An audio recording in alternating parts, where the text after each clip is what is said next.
एक एलिमिनेशन कौन कौन सी चीज़ों में हो सकता है, दो या तीन चीज में। अनरियलाइज्ड प्रॉफिट ऑन इन्वेंट्री, यानी कि सब्सिडरी और होल्डिंग कंपनी ने एक दूसरे के साथ ट्रेड किया हो, बिजनेस किया हो, तो दो टाइप का बिजनेस हो सकता है। डाउनस्ट्रीम सेल्स, यानी कि होल्डिंग कंपनी ने डाउनस्ट्रीम आके होल्डिंग कंपनी ने सब्सिडरी कंपनी को सेल किया, और अपस्ट्रीम सेल, यानी कि सब्सिडरी कंपनी ने नीचे से होल्डिंग कंपनी को ऊपर तरफ सेल किया। ये डाउनस्ट्रीम अपस्ट्रीम इसलिए वर्ड्स यूज किए गए हैं। तो उसके लिए हमें क्या करना है, इंट्रा ग्रुप ट्रांजैक्शन में अगर अपस्ट्रीम हो यानी कि सब्सिडरी ने होल्डिंग को बेचा, तो unrealised profit eliminated from the holding and the minority interest corresponding decrease of inventory, यानी कि जो पहले तो ये समझना है, जो होल्डिंग कंपनी है उसकी सारी की सारी चीज वैसी की वैसी ही रहेगी। नॉर्मल सिचुएशन में जो सब कुछ प्री पोस्ट एक्विजिशन प्रॉफिट सब आता है, वो जो कंपनी जिसमें शेयर होल्ड हो रहे हैं उसकी सारी कैलकुलेशन जाएगी। होल्डिंग कंपनी का अमाउंट वैसा का वैसा ही रहेगा, सिर्फ यहाँ पे ये चेंज आएगा, unrealised profit eliminate from holding and minority interest. Holding and minority interest में से इसको निकालना है, क्योंकि पहले आगे देख लेते हैं डाउनस्ट्रीम में क्या करना है। Unrealised profit eliminated from holding companies PNL in full. Downstream यानी कि सब्सिडी होल्डिंग कंपनी ने सब्सिडी कंपनी को बेचा होगा, तो होल्डिंग कंपनी सारा का सारा पीएनएल में से प्रॉफिट या लॉस होगा वो निकाल देगी।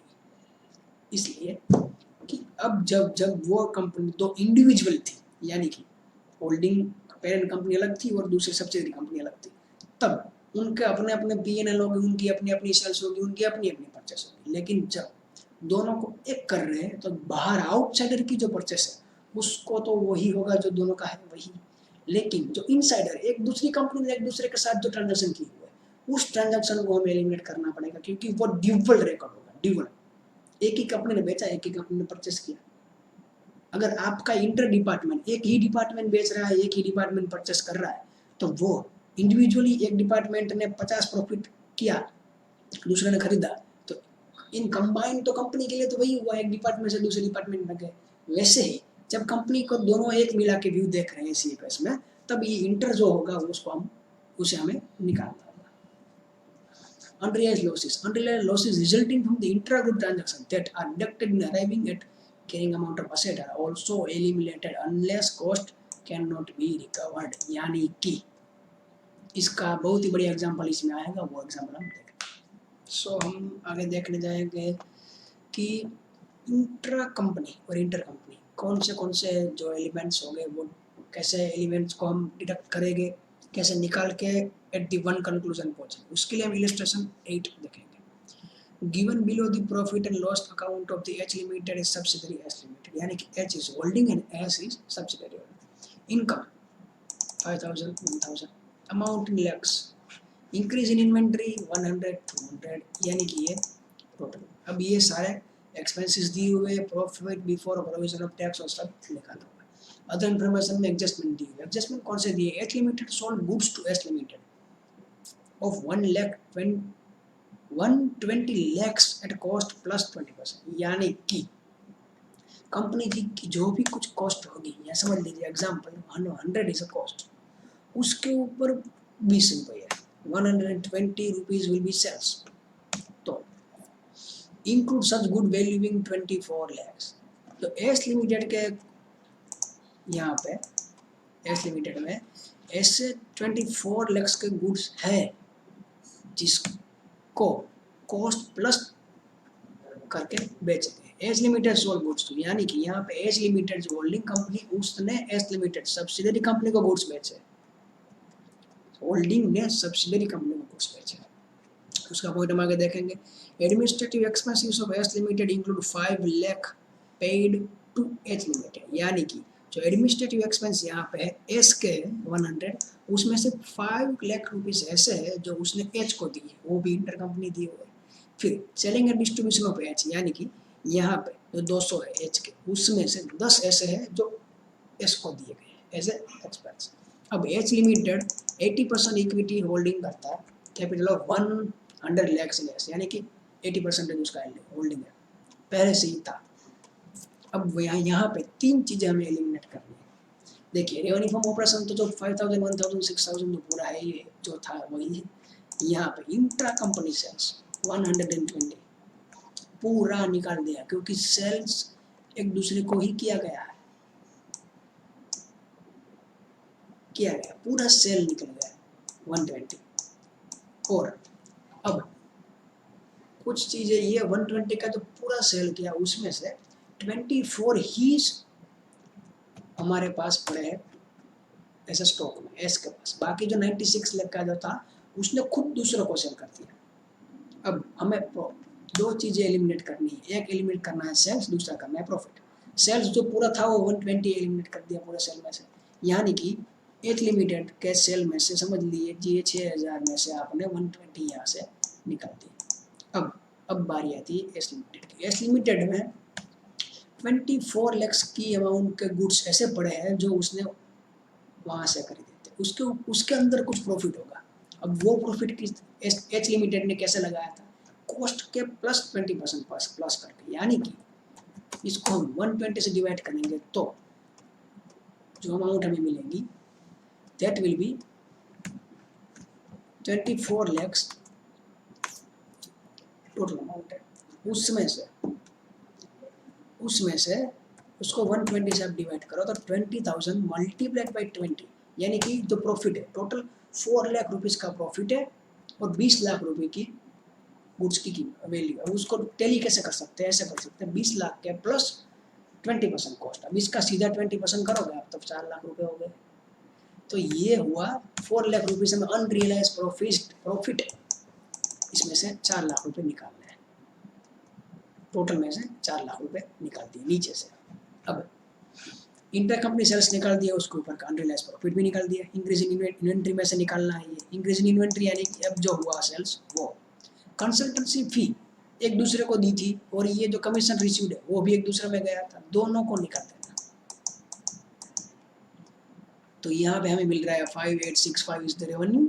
उसके बाद जो इन्वेंट्री में से निकाला हमने उससे मिल रहा है 1196 as a increase in inventory. अब सारे के सारे जो कॉस्ट है वही सेम टू सेम है, लेकिन जब आप सेल्स को निकाल रहे हैं यहाँ से तो परचेस भी जाएगी। एक कंपनी सेल की है तो दूसरे ने परचेस किया होगा, एक कंपनी ने अपने सेल में से 120 को हटा दिया तो दूसरी कंपनी को अपने परचेस में भी 120 को हटाना पड़ेगा।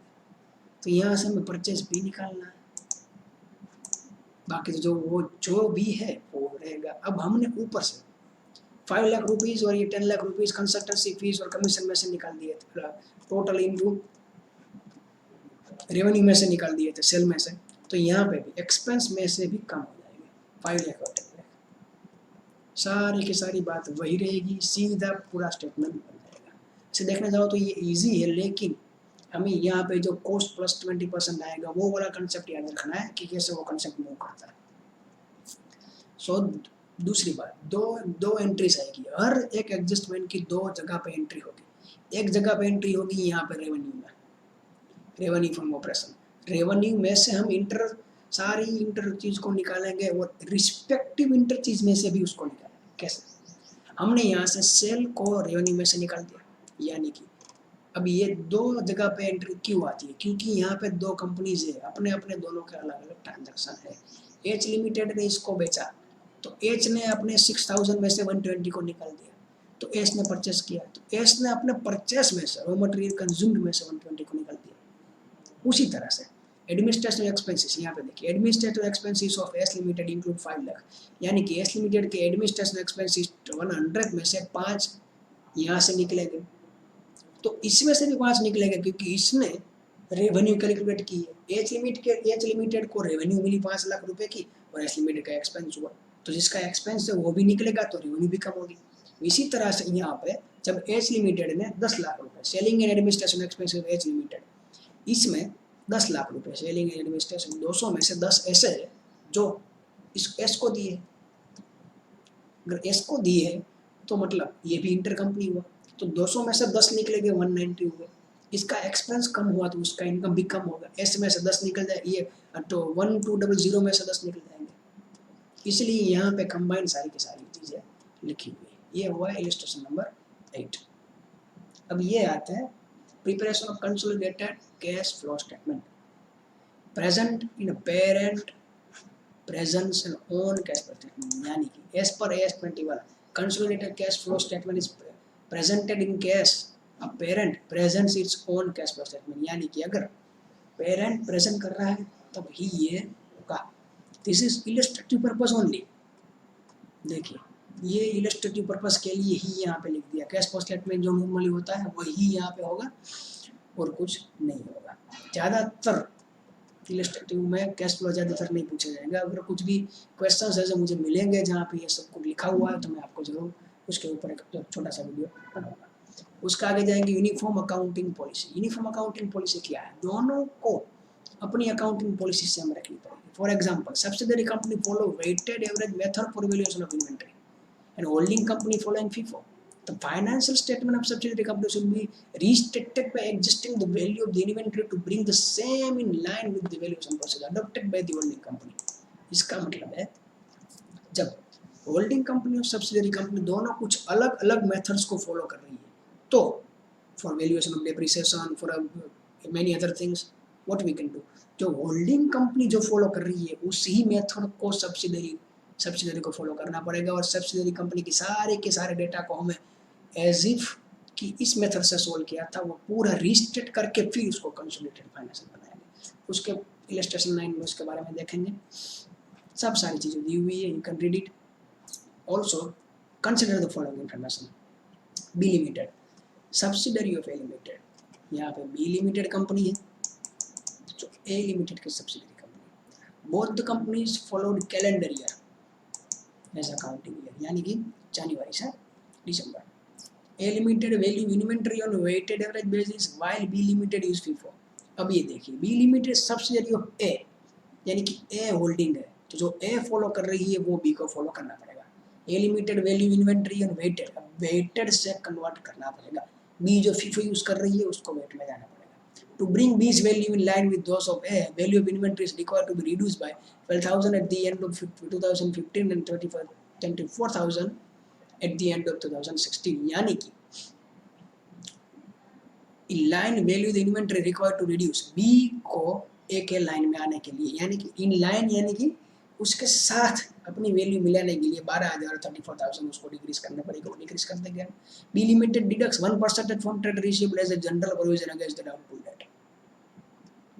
prepaid expenses in B limited include advertising expenditure carry forward of 60,000 in 2015 and 30,000 in 2016, being part of initial advertising expenditure of 19,000 in 2015 which is been written off over 3 years, यानी कि 90,000 rupees 2015 में जो खर्च हुआ था उसको 3 ईयर में return of किया। 90,000 डिवाइड बाई 3 30 30 30, तो 2015 में 30 निकाला तो 60 को कैरी फॉरवर्ड किया, 16 में 30 को निकाला तो 30 को कैरी फॉरवर्ड किया और 17 में कुछ नहीं बचेगा।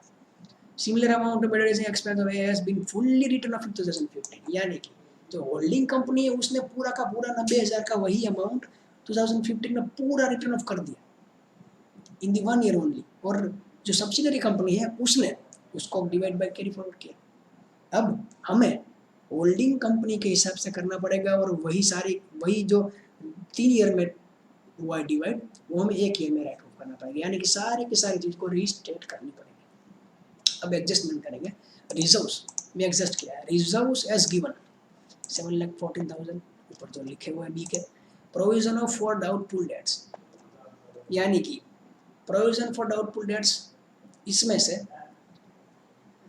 कैसे आई? 8,91,000 डिवाइड बाई 99 into 100, इसका क्या मतलब?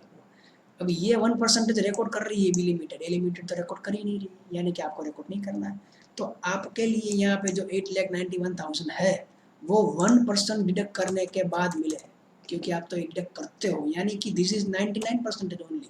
इसको मल्टीप्लाई करेंगे 100 के बाद तो ये हो जाएगा 9 लाख रुपीज़। तो हमें इसको बनाना है 9 लाख रुपीज़, तो 9 लाख रुपीज़ बनाए, इसलिए 8,91,000 9,000 रुपीज़ रिजर्व्स में पड़ेंगे। तो यहाँ पे हमने रिजर्व्स में 9,000 रुपीज़ बढ़ा दिए। अमाउंट में नहीं कुछ करना, सिर्फ रिजर्व्स में जो चेंज होगा वही चीज़ है। इसको 9 लाख नहीं बनाना, ये जो डिफरेंस है उस डिफरेंस को रिजर्व में ऐड करना। Reduction in value of inventory, यानी कि adventure expenditure is to be return of 30,000, value of inventory 34,000 जो वैल्यू ऑफ इन्वेंट्री है, ये कहाँ से एडजस्टमेंट आया, ये एडजस्टमेंट आया यहाँ से। 12,000 2015 के एंड में डिडक्ट करना है और 34,000 एट द एंड ऑफ 16। अभी एट द एंड ऑफ 16 बना रहे हैं तो 34,000 यहाँ से हम डिडक्ट करें। Advertising expenses to return of 30,000। Now जो रिडक्स की वो अब एडजस्टेड रिजर्व हो जाएगा 6,59,000। No adjustment would be required in respect of opening inventory of B Limited as they will not have any impact on P&L। सीधी बात है। उसके बाद हम पूरा का पूरा जो कैलकुलेशन था वही एडजस्टेड रिजर्व आफ्टर एडजस्टेड करके उसको वहाँ पे ऐड करके पूरा लिख लेना है। अब उसके बारे में भी देख सकते हैं। आगे पॉइंट है treatment of subsidiary company having preference capital while preparing CFS। ये देखिए this topic is for the CA final. However आ सकता है, हमें इसको थोड़ा सा पढ़ लेना है, आपको समझ लेना है, ज़्यादा इसमें से क्वेश्चंस आएंगे नहीं। Alignment of reporting dates, reporting dates को क्या करना था, financial statement in CFS be drawn up to the same reporting date. यानी कि एक कंपनी कैलेंडर ईयर फॉलो कर रही है, दूसरी कंपनी कैलेंडर ईयर फॉलो कर रही है तो ठीक है।